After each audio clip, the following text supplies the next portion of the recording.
worked. All right, great. Okay. All right, I think we can kick off.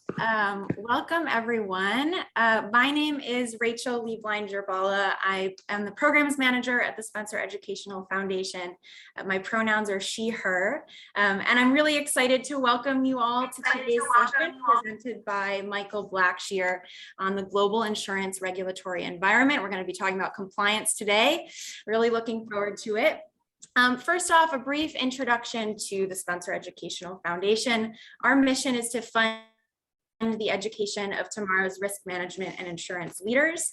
And we do so through scholarships, through internship grants, and through grants directly to universities and colleges for experiential learning opportunities and course curriculum development.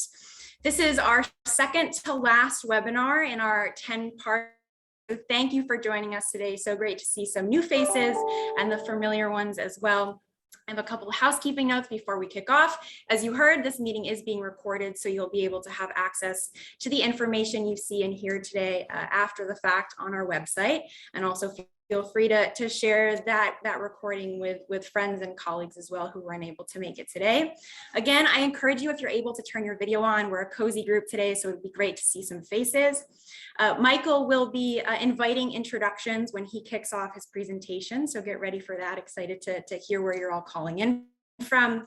And last piece is that if you have questions or comments as we go through, and Michael will address this as well as I'm sure, you can feel free to write those questions in the chat or use the Zoom function to raise your hand and we can call on you to unmute yourself.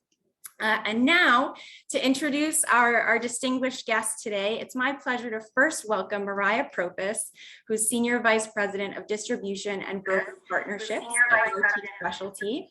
Mariah is the immediate past chair of the Spencer Board of Directors and was instrumental in coordinating today's session and inviting her colleague Michael to be with us today. So thank you so much, Mariah, for your work in making this session happen. And I'll pass it over to you. Yeah, my pleasure. So good afternoon, everyone. Again, I'm Mariah Propus, very proud to have had an affiliation with the Spencer Education Foundation. Also equally as proud to come to you today in my capacity with RT Specialty, a part of Ryan Specialty Group. And I will tell all of you that I put my hand up and waved enthusiastically at the opportunity to introduce my fabulous colleague, Michael Blackshear, to all of you today. I know all of you have spent a few moments reading about Michael's extensive background, so I'm not going to give you a replay of that. There's so much to look at in terms of Michael's illustrious career. He has been a success from the first moment that he stepped onto this planet. What I think is really unique about Michael, which I want to draw your attention to this, really as a backdrop for the presentation today. You know, I first met Michael when I joined Ryan Specialty Group in September of 2020. So we actually haven't known each other for that long. But I knew who Michael was. And as I was joining the organization, I cannot tell you the number of people that said to me, wow, Mariah, have you met Michael Blackshear? You really should meet Michael Blackshear.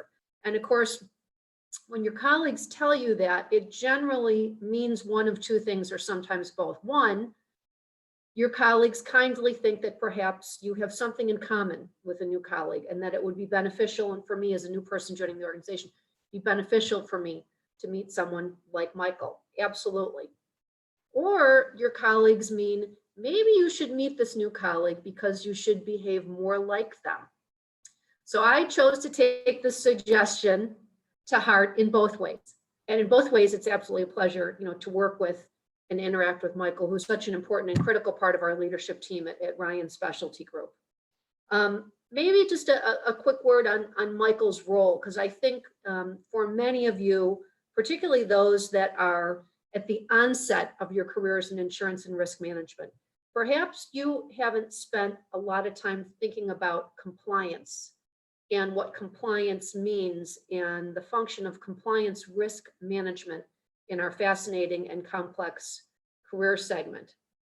Well, I'll tell you, I probably spent half of my morning here today. I'm at a conference with the largest independently owned retail agencies in the United States. And we spent a good hour and a half talking about the importance of compliance from a financial and regulatory and carrier management perspective this morning. So I think it's an area that will be fascinating to all of you. You will learn a lot. Again, it may be an area you haven't spent a lot of time thinking about yet in your careers, but that's why I think through Spencer and our webinar series, it's such an important opportunity for us to bring topics and leaders and thought leadership perspectives to you to continue to help round out, again, this wonderful context of the risk management and insurance industry. So with that, it is my pleasure to introduce you to my colleague, Michael Blackshear. And again, I'm sure we're going to really enjoy this next hour together. So buckle your seatbelts, everyone. I'm excited. Thank you. It warms my heart. Sometimes when people say you need to meet Michael, sometimes it's because of the role as the compliance officer. Usually someone's in trouble. So I'm glad that it's not that. Welcome for this session. This is going to be fast and furious. I'm letting you know already, I will be calling on you regardless if your screen is not up. And so we're going to do an icebreaker. And that icebreaker is that I'm going to go around and I see everyone's name. So I'm going to call your name. And I need you just to repeat your name, where in the country you're from. There are certain people here that are probably students. So tell me the university and your major. If you're not at a school, tell me the company. And then this is critical. This is critical because we're going to be recording. When I say compliance, give me one word. The trick is that you can't repeat what the other person said. And we will all be recording. So I am looking to my right, and Maurice, I see you. So your name, where in the country you're from, whether or not you're part of the university, you're in school, whether or not you're with a company. And then when I say compliance, give me one word. Michael Blackshear, I would say, compliance.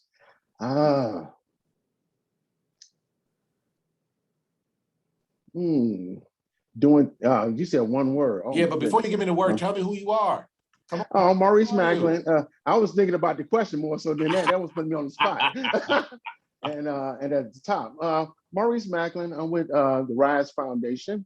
Mike, I know a lot about you through Patrick Phillips, who is the vice president of your Don't believe everything he says, okay?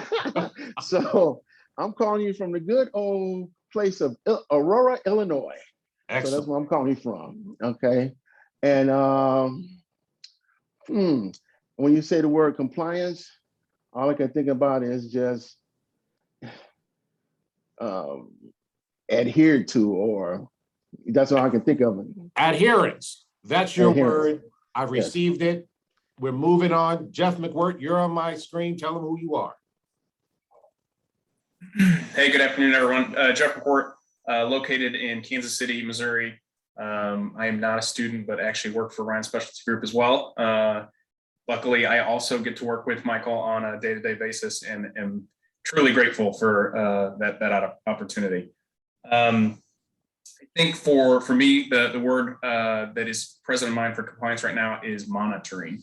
Monitoring, I love it, Jeff. And no, I'm not paying him and he's not forced to participate in this session. He wants to like all of us. Right. Emily Cutter. My apologies if I didn't pronounce your last name well. Oh, you're good. Yep. It's hi everyone. I'm Emily Cooter. I'm a student at Bowling Green State University studying healthcare administration and insurance and risk management. And I'm also interning with Bon Secours Mercy Health this summer. And I think my word for compliance would be maybe like rule or like rules. Rules. I love it, Emily. Thank you for participating. Patrick, my brother from another mother. Introduce yourself. Well, thank you, Michael, and welcome to everyone. Thanks for having us today. So, hi, everyone. My name is Patrick Phillips. I work with Mo Macklin, who you just met. I'm the director of the Rise Opportunity Foundation, which is part of the Pat and Shirley Ryan Foundation, calling from Chicago. So great to be here. When I think of compliance, Mr. Blackshear, I think of jail.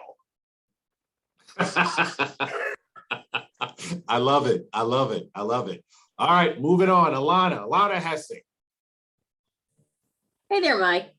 I am in Yardley, Pennsylvania, a old little small town, in Bucks County, Pennsylvania. And I also work for Ryan Specialty Group with Michael. I'm Ryan's regulatory and privacy counsel. And when I think of compliance, I think of responsibility. I love it, Alana. Responsibility. Guys, I remember. Now, those who haven't spoken, remember, you can't repeat what you already heard. And so, Katie Williams, tell us who you are. Hi guys, I'm Katie Williams. I'm a finance student at Portland State University in Oregon. I'm working as a risk intern for the Port of Portland. And when I think of compliance, I think maybe like obeying. Obey. I love it. Katie, welcome to the group. Thank you. Patel. Tell me if I spelled and pronounced your name correctly. You did. My name is Iman Patel. I am from the University of Cincinnati. I am also interning in the Enterprise Risk Management Department at UC. When I think of compliance, I think of agreement. Agreement. An understanding. A meeting of the minds. I love it, Iman. Madison, tell me who you are. My name is Madison Terzic. I go to the University of North Texas, and I'm currently interning at Great American Insurance Group, but in their Dallas office. And when I think of compliance, I think of regulation. Regulation. Love it. Welcome, Madison. Ross, tell me who you are. Hey, I'm Ross. I'm currently a rising senior at the University of Georgia. Rising senior. I love the term. Yeah, and then I'm interning at Doosan Bobcat. And when I think of compliance, I think of alignment. Alignment. I love that. That's a new word that I haven't heard in a while.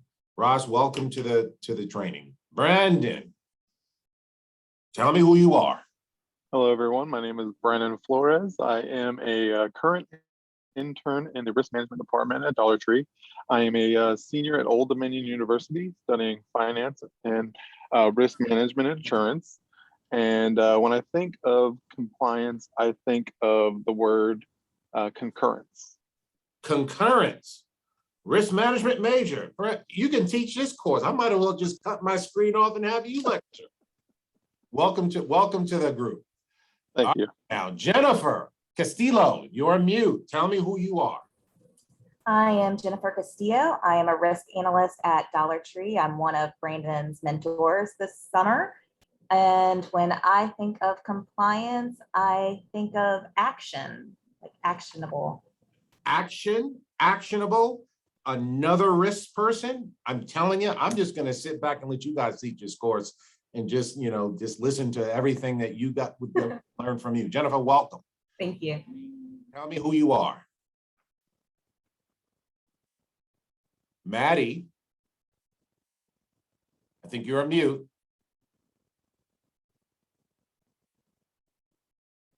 Oh, calling from Canada. All right. So, hey, Rachel, can we, I can barely read. I think she. Yeah, shall I read it? Yeah. Can you read it? Yeah. Maddie. So Maddie's calling in from Calgary, Canada. She's a student at the University of Victoria and interning at Gallagher on the brokerage side. She apologizes. She's calling in from her desktop.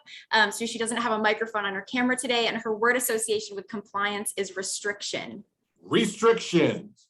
Maddie, thank you so much. Thanks, Maddie. We have Sienna.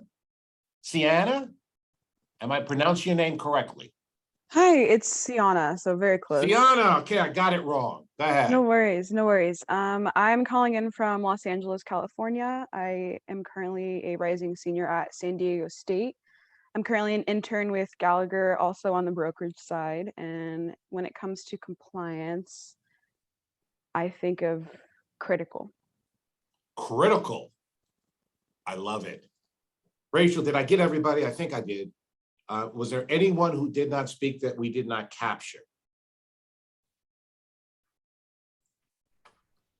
I think we got everybody. Don't think so.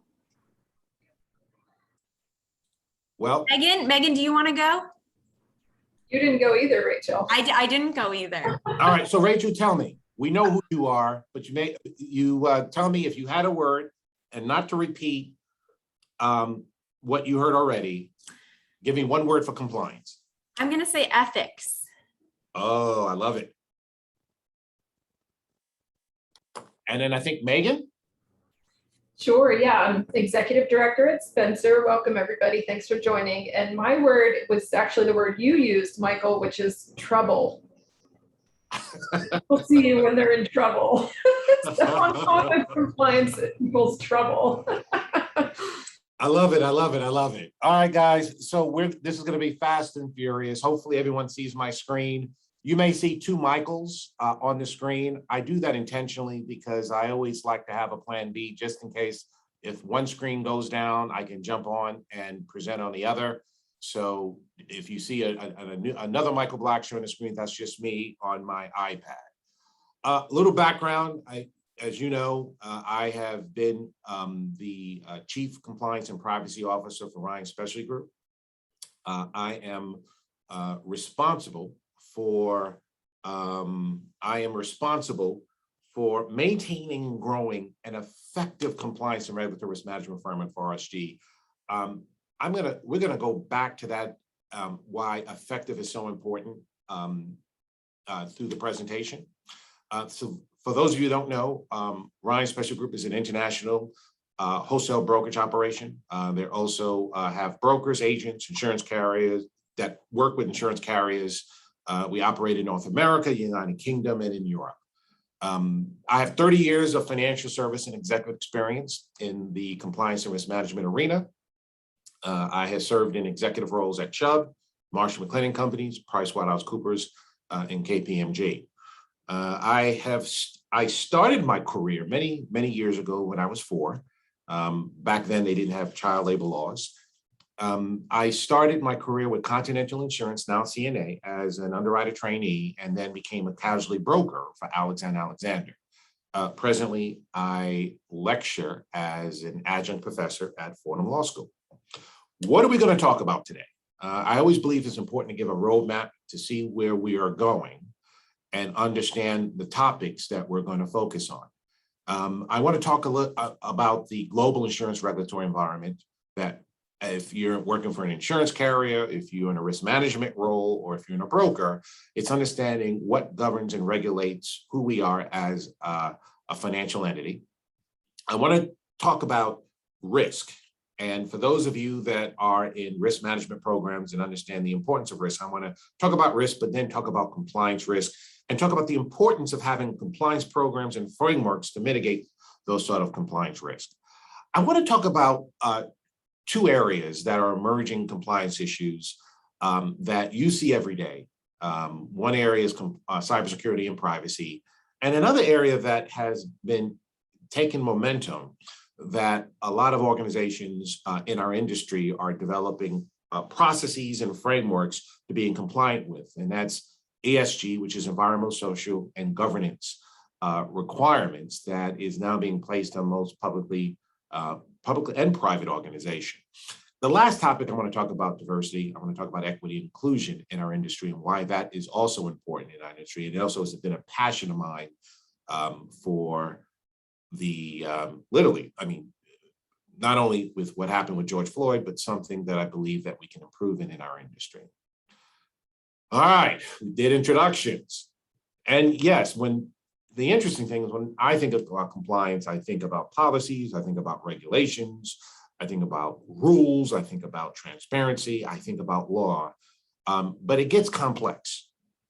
And as I mentioned, within the insurance industry, and for those of you that are in, I mean, some of us, it seems, might be in risk management roles or maybe be in other industries.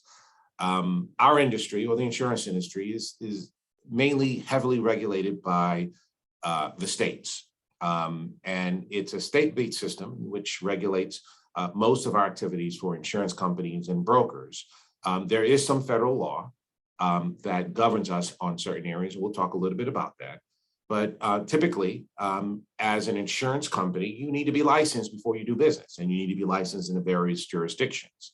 And typically, most insurance companies are licensed either as an admitted carrier, in which certain rates needs to be filed and approved by the various state insurance departments.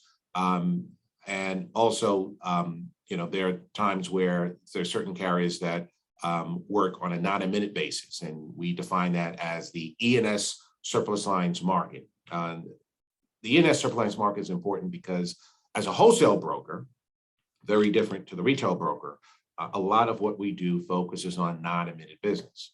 As an insurance broker, which the RSG is, and you have other brokers out there such as Aon, Marsh, Willis, but insurance brokers are also activities that are subject to very extensive regulations, not only under the laws of the United States, but also various laws within the United Kingdom, the European Union, and the member states in other jurisdictions. We are a global entity. We have operations, Ryan has operations in the UK, as well as other parts of Europe. And so we are subject, depending on our activities, by the Financial Conduct Authority, as well is based in the United Kingdom, and the European Commission in the European Union. This industry, very similar to financial services and other security areas, is very heavily regulated. And so as an entity being heavily regulated, it's important for us to develop the necessary processes, procedures to be in compliant with some of these requirements. As a broker and insurance company, we are also subject to trade sanction laws relating to countries that most companies cannot do business in, such as in Cuba, Iran, Russia, Sudan, Syria. We are subject to anti-corruption laws, such as the U.S. Foreign Corruption Practices Act and the UK Anti-Bribery Act. We are also, and we'll talk a little bit more detail on this when we get to privacy and cybersecurity, insurance brokers and carriers are subject to numerous other laws, such as data privacy and protection, cybersecurity, antitrust. Recently, there was a new law that was promulgated in Europe called the General Data Protection Regulation, in which it's the protection of citizens in Europe and in the UK of their personally identifiable information. We'll talk a little bit about that when we get to privacy. And then here in the US, and you may have heard of this, is that California came out with their own privacy law, which was called the California Consumer Privacy Act, that it gives rights for consumers and citizens in California to really push back to organizations that collect their personally identifiable information and require certain restrictions and ensure that whoever's collecting that information of that consumer, that there are appropriate controls to protect it. But once again, later on in the presentation, we'll talk a little bit more about privacy. I'm going to go talk about surplus lines because that's really the heart of what we do as a wholesale broker. It's not admitted business, surplus lines, but there's still requirements. And so as a surplus lines broker, the surplus lines broker is responsible for selecting an eligible surplus lines insurer that's properly licensed, reporting the surplus line transaction to insurance regulators in the various jurisdictions, remitting the premium taxes due on the transactions to state authorities, and ensuring compliance with all the requirements of the surplus lines transaction. I have to say, as a broker, as a surplus lines broker, this is probably one of the most requirements that falls under our overall responsibility. One of the significant regulatory requirements imposed by state insurance laws is that the surplus lines broker must complete a diligent search of the admitted market. That means that they need to make sure that before they enter the non-admitted market, they have to make sure that all admitted markets was exhausted, and this was the best avenue to go. The licensed surplus broker needs also to be properly licensed in the jurisdictions that they're transacting business. But surplus lines is something that is heavily regulated in the industry that I'm in, and we have to, meeting a company, we'll talk about programs, develop the necessary safeguards to make sure that we adhere to these requirements. Another area that's an issue in our industry, particularly with the broker, but also with insurance carriers, other third parties, is that our business is about collecting premiums, it's about paying funds. It's that fiduciary obligation of the individual or the entity to make sure that they're doing it in an ethical manner. Certain issues and risk can occur is loss, theft, misappropriating these funds. And so as a third party of someone who's collecting premiums, who's paying claims funds, there are rules and regulations that that entity, broker, or other third party needs to ensure that there are appropriate controls in place.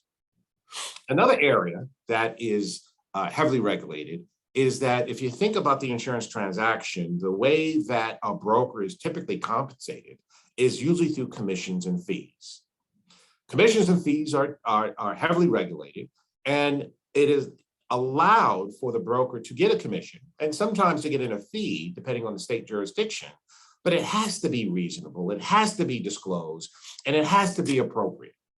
At the end of the day, if you're a consumer, you want to know if you're dealing with a broker, if you're dealing with an agent, you're dealing with a producer, you want to know how they're being compensated. And if they're getting compensated, what are the activities of how they're being compensated? So let's go back to the regulator. So the regulator wants to ensure that there's protection of the consumer. So there are requirements on a state level that there are disclosures and transparency that exists. Back in 2004, there was a big issue. You may have heard of the Elliot Spitzer days, where he literally had a campaign against the insurance industry and compensation and contingent commissions. Well, what that resulted is ensuring that as an industry, that we are fully transparent, that we fully disclose how we are compensated for our services. And that falls under commission and fees, and that's an area that's heavily regulated when it comes to the broker environment, but also insurance carriers. Because at the end of the day, if you're a consumer, you want to know, okay, I'm paying a premium out. What does that cost entail? And so these are kind of some of the regulatory areas where it's heavily scrutinized. And as a compliance officer, I need to make sure that we have the appropriate safeguards and we have operationalized those requirements within the company. Now, it's interesting, I've always struggled, and I've been in this industry now going on close to 30 years. It's so challenging when we are heavily regulated with different states with different requirements, and it's trying to understand all the requirements if you're operating in every state and then on a federal level, and then outside the country, that there has been a campaign and push for uniformity on the state level, or developing some sort of federal charter where we don't necessarily, as an industry player, that we don't necessarily have to adhere to all of the state requirements, and you have one federal charter. I can tell you that this modernization has been going on for years. There's certain areas where there has been improvement, but unfortunately, this has been a debate and concern for years with very little progress based upon my opinion. I'm going to pause to see if there's any questions from anybody in the audience before I jump into the next topic.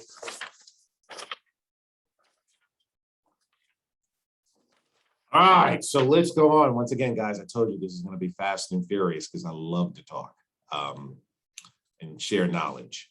All right, so what is compliance risk?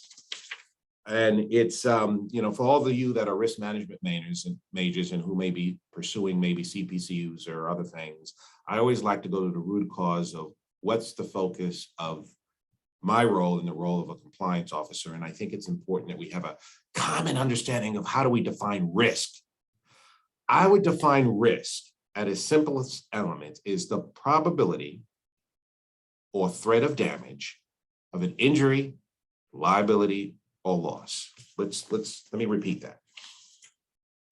The understanding of risk is the probability or threat of damage of an injury, liability, or loss. Now, if we take that premise of what risk is, what is compliance risk? Well, compliance risk constitutes the risk of legal or regulatory sanctions or financial loss that might be suffered as a result of a failure to comply with laws, regulations, rules, and or related market standards applicable to business activities. So we talked about what risk is, we talked about compliance risk. And so as a compliance officer, we have a role to find ways in which we operationalize the laws and regulations and rules that govern our business. And this is not easy because ultimately the role of a compliance officer is not only that of a champion of compliance, but also one of thinking of ways of influencing other functions to develop appropriate safeguards to mitigate some of these requirements. And one of the primary ways of doing that is developing programs and frameworks. And if I had to keep it simple, a program and a framework is a plan of action. The worst thing to do is to create a paper program or to execute or be reactionary, because what happens is that you will always be reactionary and you will not be proactive to develop a plan of action. I remember when I was a management consultant at PricewaterhouseCoopers, I had a mentor tell me that it's important to spend 80% on strategy, 20% on execution. Because once you get your strategy and plan right, you will notice that most of the issues that come across your way will fit into that plan and strategy with a few tweaks. And you're spending 20% executing and you're creating efficiencies. So what are compliance programs? A compliance program are formal systems of policies and procedures adopted by organizations that are designed to detect, prevent violations of laws by employees and other agents, as well as to promote ethical business cultures. When I think of a culture of compliance, you take a risk-based approach of developing an objective approach, but then it's that subjective ethical approach that at the end of the day, although the rule may not say it, you know it's the right thing to do. You know it's the greater good. One of the primary goals of a compliance program is to control the risk of legal and regulatory violations. It's operationalizing the requirements and embedding into the day-to-day culture of an organization. So you see, an effective compliance program can help insulate a company, its office, directors, and employees from criminal and civil penalties. You know, protects its officers and directors from personal liability and create a culture of a good citizen corporation. And it's also a good way to prevent scrutiny from regulators. Even though it may fail, at least you have a program in place that you are periodically testing to see whether or not it's effective. Now, there's challenges. A poorly constructed compliance program is a roadmap to prosecutors. They'll say, okay, well, did you do this? Like you said in your plan. Did you do that? Why, what happened? And so if you develop a program that is, something like a paper program, and I define a paper program, you develop it because you just want to show it to others, but it's not really embedded into the organization, that can damage employee morale, encourage fraud and ethical conduct to continue. The other thing is that regulators will look at it as a sham. It's like, well, you only did this probably to satisfy a contractual obligation. Now, I mentioned this when I first started, and I will continue using enforcement agencies are more carefully reviewing the effectiveness of compliance programs. Why is that important? You have to have a structure, a plan, a strategy to determine and to ensure that the program is effective. And there's several ways that you can do that. But let's talk about why and the premise and the foundations that went into guidance to organizations on what constitutes an effective compliance program. Well, the SEC, when they look at an effective compliance program, they look at the leadership, the support, the engagement. Does the leadership and the CEO believe and support an effective compliance program? Are you conducting regular risk assessments? Are there standards, controls, and policies that are clear and clearly communicated to the personnel? Is there training that exists? Is there an evergreen system for periodic oversight? Another standard that exists is the U.S. Federal Sentencing Guidelines. And once again, very similar to the SEC, is that they expect organizations for an effective program to have standards and procedures to prevent and detect criminal conduct. That though there's support from the leadership, that there is communication on standards and procedures, as well as on policies, that there's a process for monitoring, auditing, and testing, but also a program that quickly acts when there are allegations of criminal conduct or a deviation from various standards that have been not complied with. Another support for compliance program is Sarbanes-Oxley SOX 404. They expect organizations to promote honest and ethical conduct, to promptly disclose in reports, and to promptly provide reporting of any code violations of the organization's policies and procedures. So it's interesting. So in 2015, and this was something that was put out by Baker McKinsey. It's dated, but it's still relevant. And that's why I love talking about it, because it starts off with the big picture of a framework and a program and a plan. And in its simplest form, it's broken up into 5 key elements of an effective compliance program. Leadership support. If the leadership doesn't support it, it'll probably fail. Constant risk assessment, so you can determine whether the critical compliance risks that exist to determine what are your key exposures. Standards and controls, what are the policies, what are the front end controls, what are the back end controls, what are the rules of the road that the employees need to follow? How do you take those rules of the road and provide training and communication to a colleague so they understand what they're supposed to be doing? One of the things I say sometimes when I speak is that the biggest asset of an organization are its people, but they're also the greatest risk. If a broker, an underwriter, or a person with an organization doesn't know what to do, then that creates a problem where they may sometimes do the wrong thing, and it may not be intentional. Last area is monitoring, auditing, and response, making sure that you test the program for effectiveness. There's another concept that actually originated in the financial service industry called the 3 lines of defense that focuses on frameworks of managing and operationalizing compliance risks. So I'm going to keep it simple. First line, the what? The business owns and manages the risk. The who, operation management, the frontline unit. The how, implementing policy, procedures, and control. That's the first line of defense. Second line of defense, the what? Oversees the first line risk management. The who, control functions such as compliance and sometimes financial accounting. The how, monitoring, testing of first line controls, making sure they're doing their job. The third line of defense, and independent assurance. They kind of check to make sure that the first and second line are doing what they're doing. It's checks and balances. The who, internal audit, is responsible. And how do they do it? Regular audits of both the first and second line. So we talked about risk. We talked about compliance risk.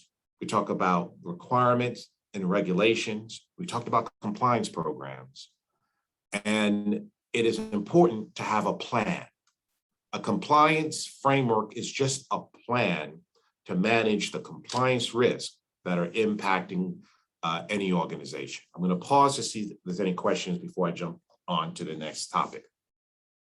Once again, fast and furious, because I know I only have an hour. And I think I'm giving an exam after this, so hopefully everyone's taking notes. I'm sorry if I didn't say that in the beginning. I'm telling you now. And it's kind of difficult because I think it's 100 questions. But anyway, any questions on this part before I move on to the next? All right, guys. Let's talk about cybersecurity. This is an emerging topic, but let's focus primarily on privacy. I define privacy as information that identifies, relates to, or personal identifiable information that is linked to an individual in a consumer or household. It could be a name, personal identification number, social security. It could be an address. It could be personal characteristics, biometric data, information, asset information. basically, it's something that pertains to you that is not public, that you have people that may want to steal and go after and potentially steal your identity. It's a big issue. When I do my risk assessment, that's the 1 or 2 risks that exists, because the ever-evolving landscape that exists today is that think about how much information we put out there that is not public, that we've shared either in emails, on our Facebook, and there's issue that is happening where, you know, there's extortion, there's cyber fraud, disinformation campaigns, non-malicious intent, demand for data, ransomware. Think about how many things that we've seen in the media. I mean, I hate to say this, but it's not if someone is going to get your data, it's when, because they're getting smarter, they're getting more sophisticated. I mean, every time we look around, there's something happening where people have given information, shared information has been stolen. I mean, we can just Google and pull up something about something that is happening every day, every second of a media issue that come out where someone's data has been extorted. And then think about it, we've just gone through COVID. We are working remotely. Everything that we're doing is now online. And so think about it. The hackers, the villains, they all know that. They know that, you know, you're working remotely. They know sometimes you may click on something and you might do it by mistake, and then they get the information, they sit and they wait to use that data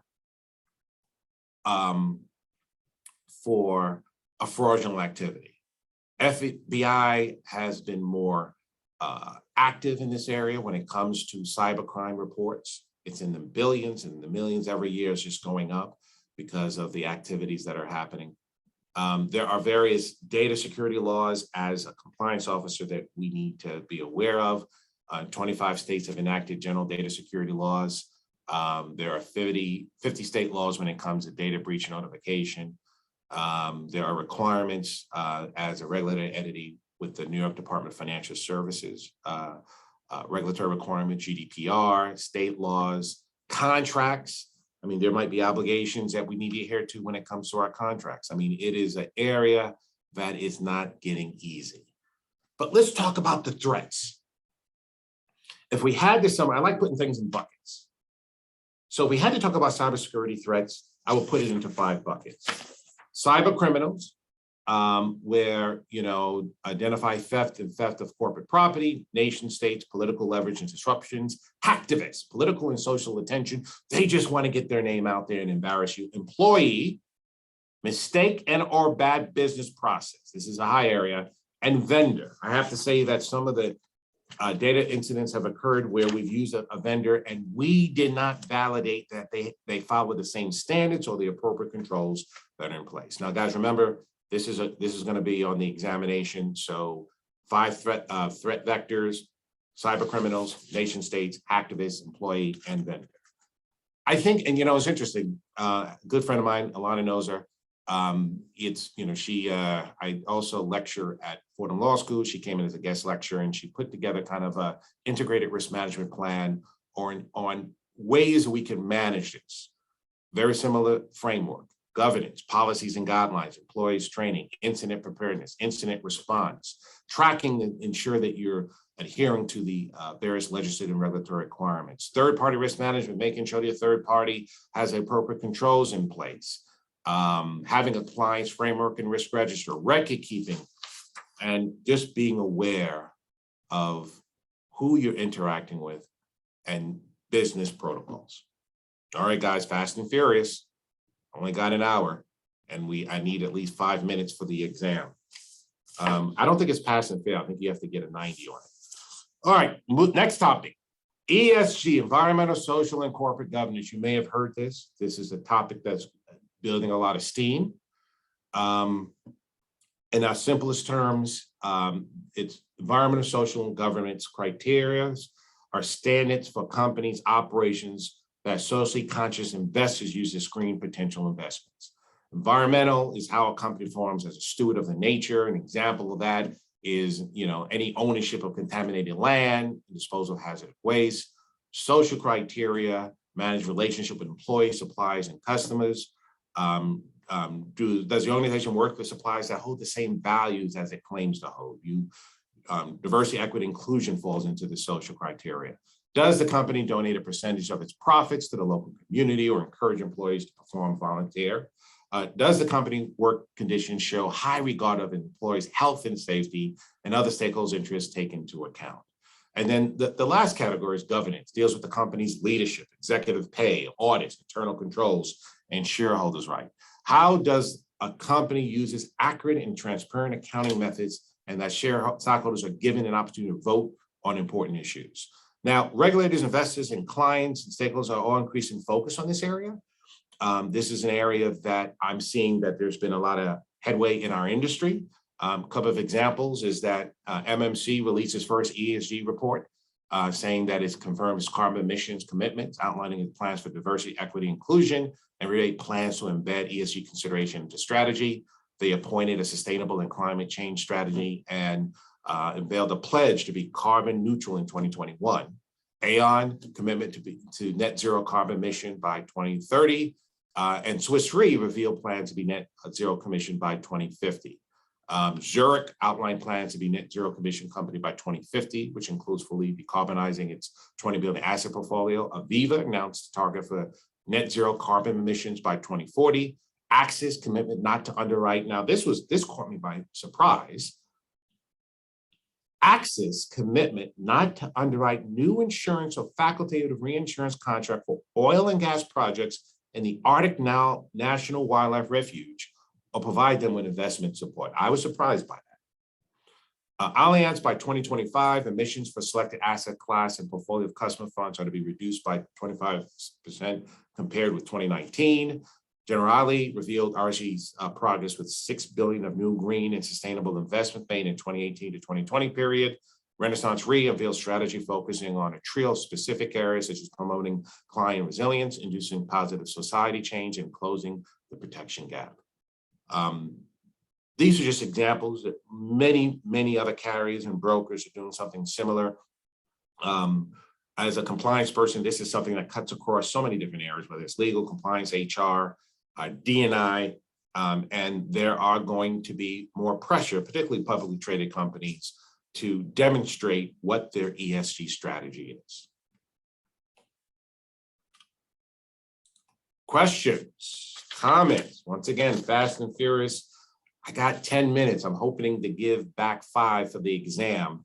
I can tell you, I think, Jeff, you failed it the first time, but the second time you passed. Is that an accurate statement, Jeff? That's right. I learned my lesson after the first time. Got it. Okay. So, guys, I'm jumping into a topic that is hot and heavy in my heart. Patrick knows this. It's something that I'm hoping to effectuate change in our industry, and it's diversity, and equity, and inclusion, and why that is so important, and why I believe, as regardless of me being a compliance officer or whether or not I'm an underwriter, I'm a broker, why for me having a D&I strategy in my company and our industry is critically important. For those who don't know, diversity and inclusion is a front and center in the minds of many employees.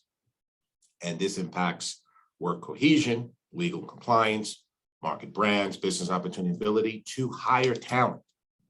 Now, this is my opinion, and it's my view, is that there are times, being in an industry for close to 25, 30 years, that sometimes diversity is an empty word in much of corporate America. I believe in data, I believe in metrics, I believe in looking at where progress has been obtained. Many companies have invested in diversity efforts, appointed chief diversity officers, yet are disappointed with sometimes the meager results. Over the last 30 years, though, there has been some progress. I'm going to be fair. I think that there has been great progress when it comes to gender equality. But most agree that the opportunity has not been fully realized. Thousands have made the business case why diversity matters. But if you think about it, and think about this, when employees look up and look to the left and right, and when they see and internalize someone that looks like them, and if they can see themselves, it gives them hope, it inspires them, it gets them excited to listen when they're talking with leaders. Now, think about that. Think about the result. You have an employee that looks around and sees that my company and what we're doing, I feel like I'm part of this community. That stimulates new product ideas, growth opportunities, and the ability to connect. And I think that most organizations don't realize this and miss opportunities. The interesting thing, let's talk about data. I think data is important. And this is data in the insurance industry. It's something I've been following most of my career. And so you can look this up, but I wanted to pull this up. But the US Bureau of Labor Statistics follows every industry, and they look at the percentage of different groups within the industry. And so this was done back in 2019, and it did a comparison of women and Black or African-American, Asians, Hispanic or Latino. And we look at the percentage of people in the various industries. And sadly, if you look at it, when you look at the far right in the columns for Black and African Americans, Asians, Hispanic or Latino, those percentages have been low, not only in 2019, but if you pull up the data and you do a comparison, and I ask that you do it on your own and not just go by what I'm sharing with you, those percentages have not changed. That has been consistent in 2019, and I'll be candid, it probably has been consistent for the last 2 decades. And the question is, what are we doing wrong? What can we do differently? How can we encourage people to do something different and be a little bit unorthodox in how we do it? I have to say that there has been, look at the same data, there has been a change when it comes to gender diversity, particularly in the workforce. And if you look at the data here, more than 60% of women in the workforce dominate the insurance industry in the various roles, whether or not you're an underwriter, whether you're Asian, insurance claims policies, the percentage are higher. And so we've seen some progress on gender diversity, but when it comes to other forms of diversities, I think that we've been a little bit stagnant. Once again, the chart here, you guys can research the data. I do this on a regular basis. I do this on weekends, and sometimes I just kind of flip through. Wife gets mad at me when I do it because I should be doing something else. But if you look at it, these are the criteria where there has been progress when it comes to the various roles within our industry. Let me look at my time. Oh, good. I have 5 minutes so that you guys can focus on the examination. I truly believe that you have to have clear metrics. And one of the things I think is important is to see where other companies and organizations have been successful. And the data is out there, it exists. It's whether or not you can take those lessons learned, best practices, and incorporate it not only in our industry, but our organizations. And so the first area is supplier diversity. Companies have had a standard where they will not work with a supplier or a third party that does not incorporate their own D&I beliefs and values. And I think that's critically important, because at the end of the day, you want to deal with people who have your same values and same beliefs. Where I have seen the greatest amount of success is when the CEO steps up and said, this is what we're going to do. This is how we're going to do it. We're going to hold everyone accountable. And the CEO is in the front line when it comes to D&I efforts. It's more than just the chief diversity officer. They're helping facilitating the process, but it's actually having a CEO that is stepping forward, that demanding that change exists and doing things in a very strategic way to make those changes exist. Technology is diversity too. Using technology platforms to educate, to provide awareness for people to connect, because think about it though, we are remote now, most of us, if not all of us. And how do you connect? How do you encourage? How do you inspire? And so we have to embrace technology as part of a diversity too. Affinity groups, I've seen this work, sometimes successful and sometimes not. I think Prudential has a great business case where they have resource group for able and disabled associates, military vets, Employee Association of Gay Men, Lesbian, Bisexual, Transgender, and Allies, and the newest generation, focus on generational diversity. And so when I think of diversity, I think of diversity of thought because it fits in so many categories. But how do you bring that together so that if I'm an employee, no matter who I look like, what do I do, that I feel that I belong and what I say people will cherish and embrace? Flexible work environment, understanding that people need these work environments. And right now, we're in a, we just came out with COVID. There are companies that took very stringent stands. Well, you need to come in the office. Why? I mean, we have demonstrated that we can have flexibility. And I can tell you, to me, it's a strong selling point that I can tell somebody, yes, you can work from home. Just, pick up the phone when I call you. And last, board and senior executive, a diverse board and senior exec group will give employees hope that they will be seriously listened to when approaching leaders with new product ideas, growth opportunities, simply to connect. It's exciting to see that when an organization has a diverse board or senior executive, so that if someone is sitting in a seat and they're trying to aspire for something, in their role and trying to aspire to reach a certain role, and they look at the board, they look at a senior executive and say, that can be me. But if they see that and they don't see kind of that diverse board, then they get disenchanted. Sometimes they leave.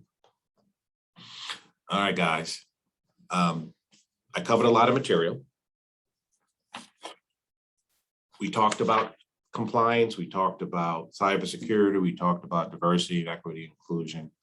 What I'm excited about, and I'm just going to bring this home to our industry and the opportunities, and something that Pat Ryan said at a meeting that I try to repeat, and I'm not trying to steal his thunder, is that I've been in the insurance industry, I would say, over close to 30 years. And once you develop an expertise in this industry, whether or not you're an underwriter, broker, risk analyst, risk manager, you develop an expertise, but it also creates job security for future opportunities. And so I think I'm within a time frame. I think it's 12:58. It was a joke about an examination, so hopefully people just didn't drop off and run. But hopefully you guys had fun. Rachel, before I share these slides, I want to make sure that it's properly reviewed by my regulatory counsel, who actually is on the call, Alana. But it's now open for questions that you may have, and fire away.